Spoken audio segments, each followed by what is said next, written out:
ថ្ងៃទី25ខែ11ឆ្នាំ2025ការវិភាគតារាងថ្ងៃរបស់យ៉ាវ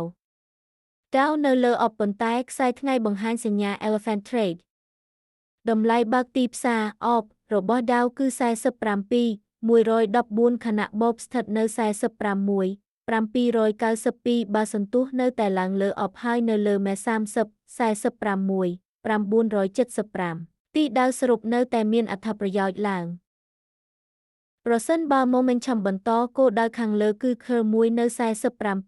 47,290ហើយបន្ទាប់មកក្រុមតស៊ូខ្លាំងដែលមាន curl ពី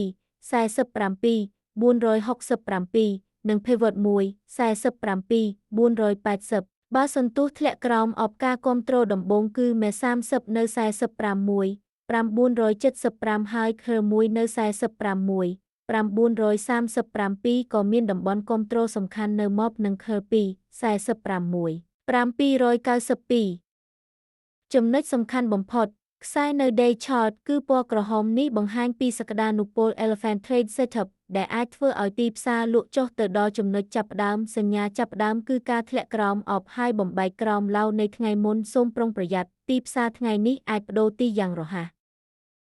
ការបដិសេធចំពោះទំនួលខុសត្រូវការវិភាគនេះគឺសម្រាប់គោលបំណងផ្ដល់ព័ត៌មានតែប៉ុណ្ណោះហើយមិនបង្កើតជាដំបូន្មានហិរញ្ញវត្ថុទេ